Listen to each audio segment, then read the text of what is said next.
Hey everybody, it's your old pal Robert from ThrillRide.com. How you doing? So today I'm out in San Bernardino. Got a bunch of stuff I want to go check out, but we're starting here at the site of the world's first McDonald's.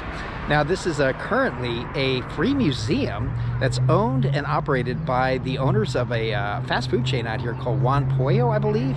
They've got a little military museum over here as well. But yeah, the owner bought this site and has converted it into this incredible collection, quote-unquote unofficial collection of McDonald's history and memorabilia. And as you can see behind me, I have a lot of fun stuff back here. So yeah, we're gonna take a look, so let's check it out.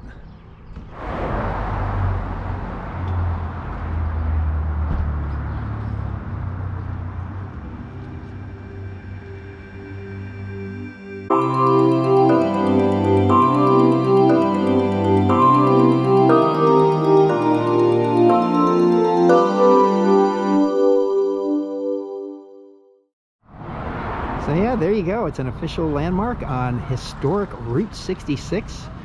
And the brothers Richard and Maurice McDonald were the ones who first started this fine establishment. By the way, if you really want a great, slightly fictionalized version of the history of McDonald's, do see The Founder starring Michael Keaton. Amazing movie. And full of twists and turns. It's pretty it's pretty remarkable. So you can see here in the corner of the parking lot, they've got a couple of what look like equipment from one of the outdoor play areas, a crawl-through burger, and a NASA spaceship. And over here you can see the other museum that I believe the owner of Juan Pollo operates, the military museum. Or maybe they just share a parking lot, but yeah, that's something else you might want to check out if you're in the area. Well, that got peeled out. Anyway, there you go. Dick and Mac McDonald opened the world's first McDonald's self-service drive-in restaurant on this site in San Bernardino, California in December of 1948. And they previously operated a successful drive-in barbecue restaurant with car hop service from 1940 to 1948 on the site. There you go. And here's the classic McDonald's sign up above it. Look at that, 15 cents. I'm not a young man, but never in my lifetime was I able to buy a McDonald's hamburger for 15 cents. There we go, Officer Big Mac. Created in 1970 following the successful introduction of the Big Mac sandwich, this McDonald's Playland character, with its built-in jail look, quickly became a popular attraction for young kids. Yeah, barring a couple of the typos there. That's pretty great. I remember playing on these. And yeah, I remember very excitedly going to visit my local McDonald's for the introduction of the Big Mac. That was a big day. Well, this is cool. So right here outside the front of the building is something called the musical railing. A whimsical yellow railing with the music notes is the only remnants of the San Bernardino Civic Light Opera's occupation of this property from 1992 to 1998. Had they not completely refurbished the current building and convinced McDonald's Corp to officially acknowledge this location as the historic site of the original McDonald's, Albert Okura might not have purchased this property. And you can see up there, right in the center of the front of the building, is a neon sign that looks like their mascot of Speedy, who they changed to when they went from the barbecue place to the McDonald's we know and love today that focused on fast service. That was the part of the big change, along with getting rid of most of their original menu items and just focusing on the hamburgers, cheeseburgers, fries, and assorted sodas. And covering the walls of the building is this amazing mural. And here's the respectful portrait of the brothers themselves, Richard and Maurice McDonald. Yeah, again, do see the movie The Founder. They they didn't get treated so well by Ray Kroc. All right, there's a little history about the mural itself. History of San Bernardino by Phil Yee and Friends in 2012. This mural depicts the people and events that helped shape the city of San Bernardino. Cartoonist Phil Yee, founder of Uncle Jam magazine and cartoonist across America and the world, has painted murals all over the world, enlisting the help of his numerous artist friends and various youth groups. Cool. Neat. And then right next to it is a little playground rocker thing And I know these were some kind of French fry related characters, but I'm completely blanking on what their deal was. I remember them kind of hopping around and just mumbling. Well, there you go. Memories are free, and that's the best part. Camera's welcome too. Bravo. All right, so look at that, free admission, so let's head on in.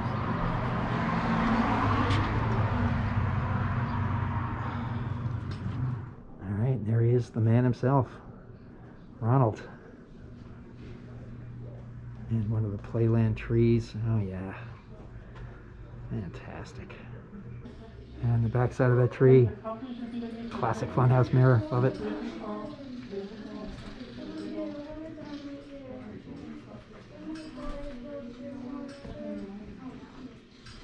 And here's a little display of some of the cooking equipment.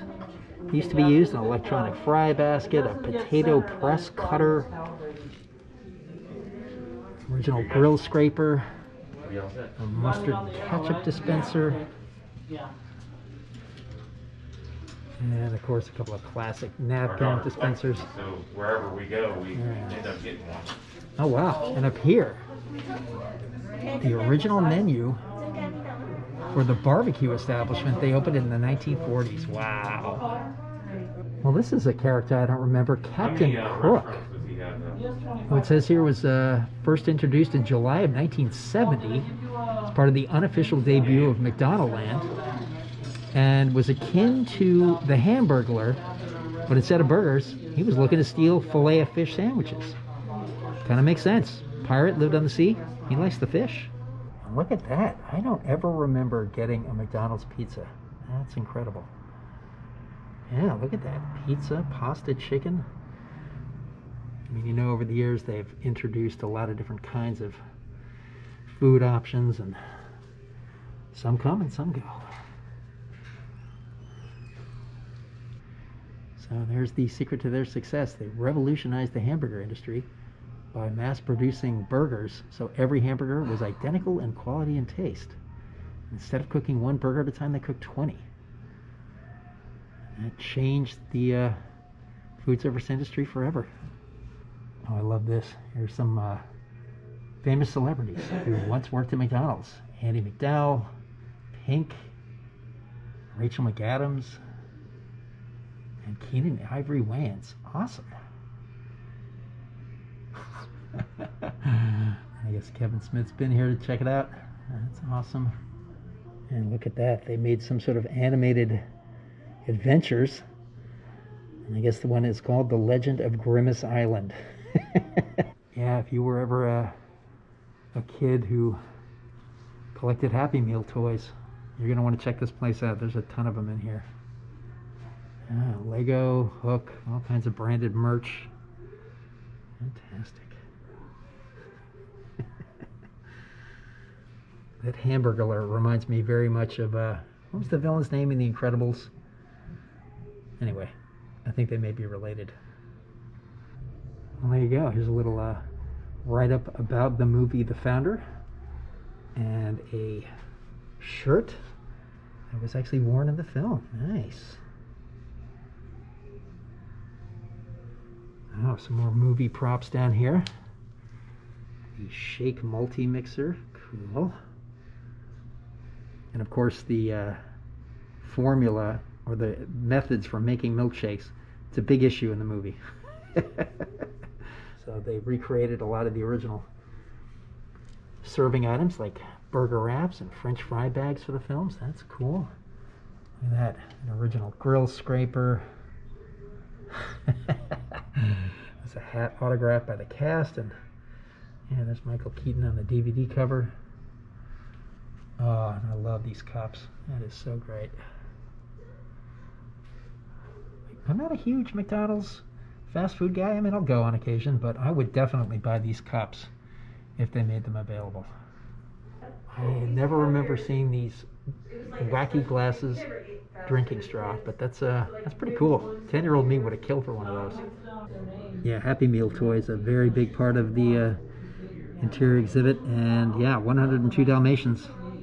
They had a pretty impressive collection to go along with the promotion. That's a lot of Dalmatians.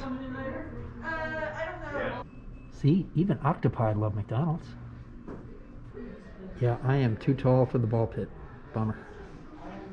All right, here's a photo of Ray Kroc himself, and it looks like this was taken at the first McDonald's he opened in 1962, the year of my birth. What do you know?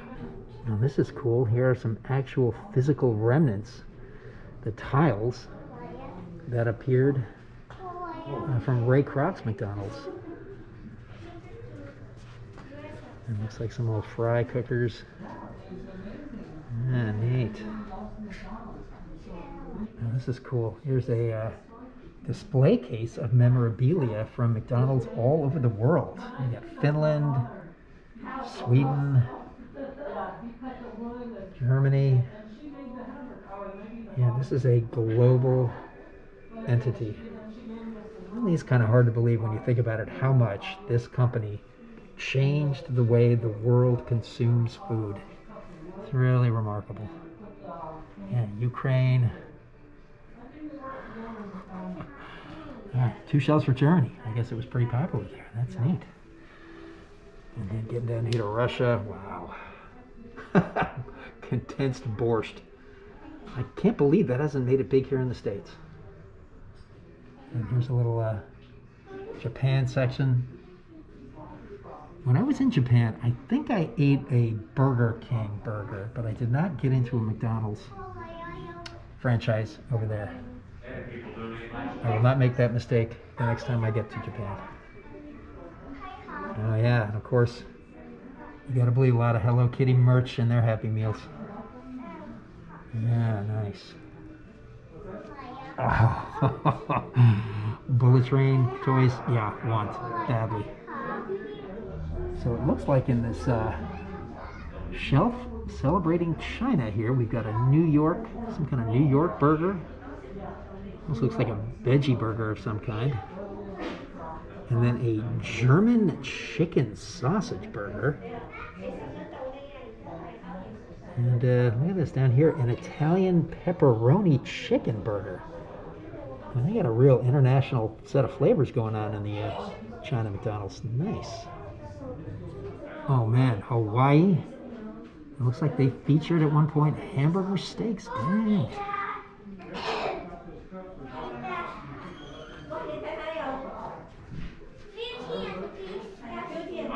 Yeah, look at this. Philippines, Guam, Korea. Oh, just incredible. I'll tell you another resource if you're looking to read up on the history of McDonald's and just fast food in general. Amazing book called Fast Food Nation. Highly recommended. One of my favorite nonfiction books. It's a page turner. Well, how do you like that? They're even willing to showcase some of the competitor toys. Looks like some stuff from Burger King over here. I wonder if they keep track of how many different types of Happy Meal toys have been created over the years, the decades. It's got to be in the millions. I mean, just it's insane. And is that a Furby back there? Well, there's an eclectic collection. You got Charlie Brown. It looks like a rabbit, some kind of pig, and the Joker. Well, this is pretty cool. Apparently, up in Canada, they actually bottled and sold the Big Mac secret sauce. Crazy. That's another item I think would sell like hotcakes here in the States. Well, there you go. That's how you say apple pie in French. Chausson aux pommes. Yeah, no matter what kind of cartoon character or film franchise or any kind of IP you like, there's a Happy Meal for it. These Star Wars toys kind of freak me out a little bit. Yeah, there's just way too much to take in one visit. There's just a ton of stuff to look at here. Well, I certainly missed the Scooby-Doo Halloween pail. That's new to me. Very cool. I tell you, Mexico. New Zealand, Australia. I wonder how many nations are represented here. Probably the vast majority of all nations on Earth. So crazy. This is great. The walk-around costume for the evil Grimace.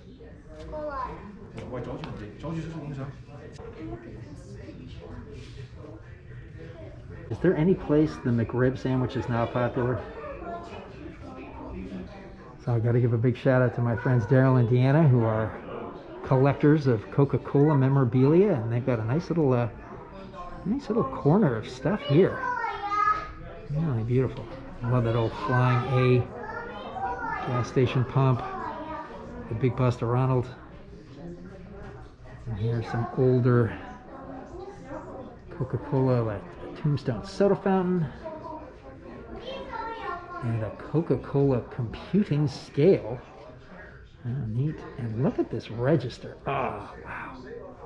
That is pretty ornate. And I'm not sure I would want to get on a scale in a McDonald's restaurant, but if I had to, I would certainly want to step onto this beautiful scale. Honest weight, only 1 cent.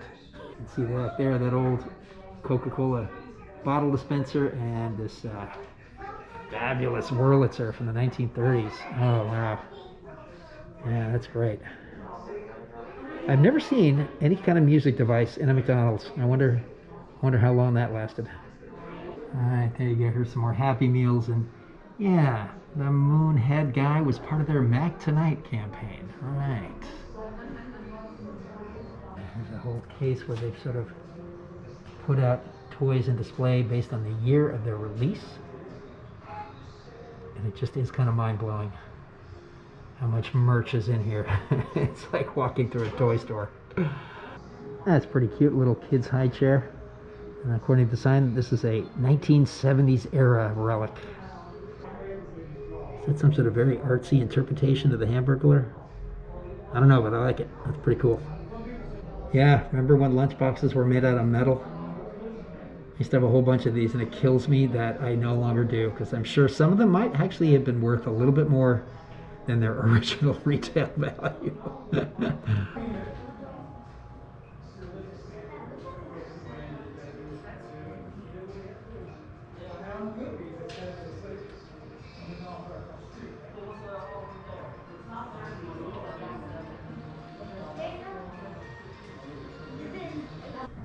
Yeah, even hanging from the ceiling, all kinds of cool stuff. More shirts, and more vintage Happy Meal cartons. Very neat.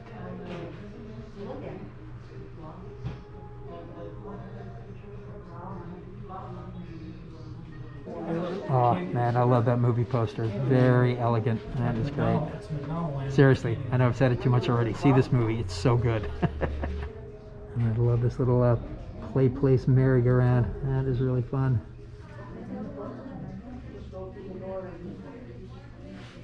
There's a whole bunch of little plastic versions of all the food. Appetizing or not? Discuss. Well, there you go, the fillet of fish, introduced back in 1963. I thought that was a little more recent. Cool. And they got a McDonald's penny pressing machine here too. Very nice. Now that is a bargain and a half. $5 for a McDonald's sports watch. Brilliant. Yeah, so heading back outside again. Just taking a quick look around the exterior of the building and soaking in the details of what is billed as the world's most detailed mural. A lot of history about the area, the McDonald's. And then back here you can see they've got what I'm guessing are some old McDonald Land flags and little kiddie car rides and stuff outside. Yeah, this mural is very detailed indeed. There you go. Don't take my word for it. World's most detailed mural.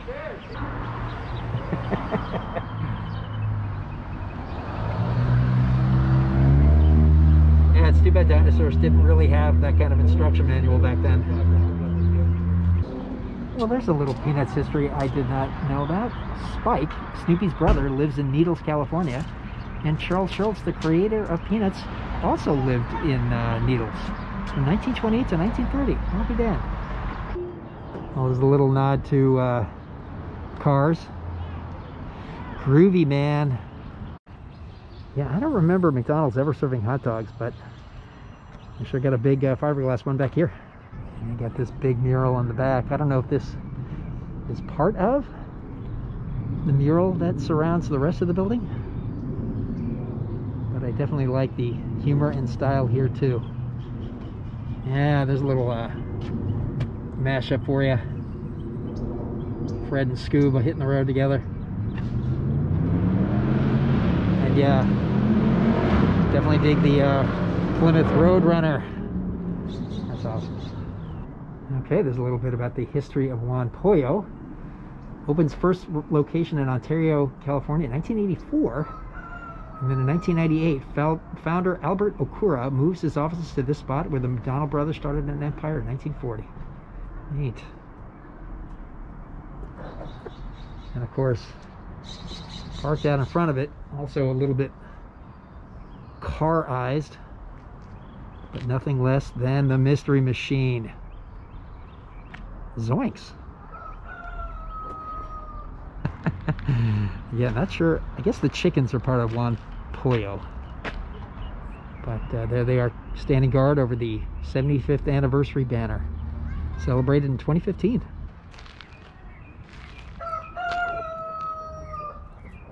Amen to that, Mr. Rooster. Y'all excited for Space Jam sequel with LeBron? Fingers crossed it's good. But here on the other side of the building, as the mural continues, a lot of the large kind of play place elements, like this weird tree, this good old Grimace again, sitting on top of one of those little teeter-totters on the playlands, and there's the good old Hamburglar behind bars where he belongs. Now this is cool. So you got this little Model T kiddie ride, and they have put a little plaque on here to honor Route 66, which was established in 1926 as the original U.S. highway linking Chicago and Los Angeles, and the route passed right by this property. Cars similar to this Model T were used to travel the route. Imagine what it would be like driving through the hot desert during the summer with no air conditioning. Yeah, that was a rough ride.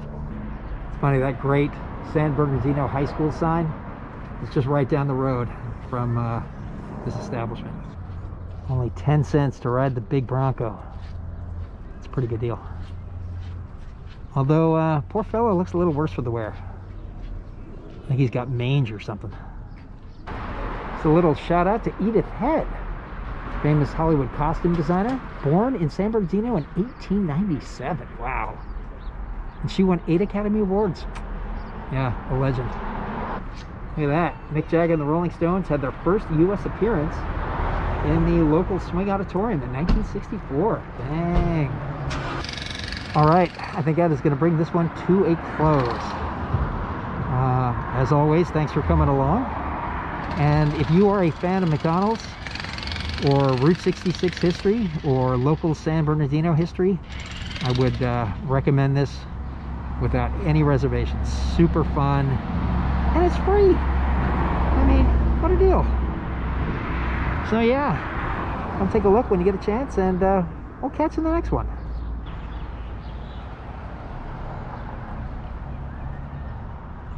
And I wish my high school had a sign this cool. I love that.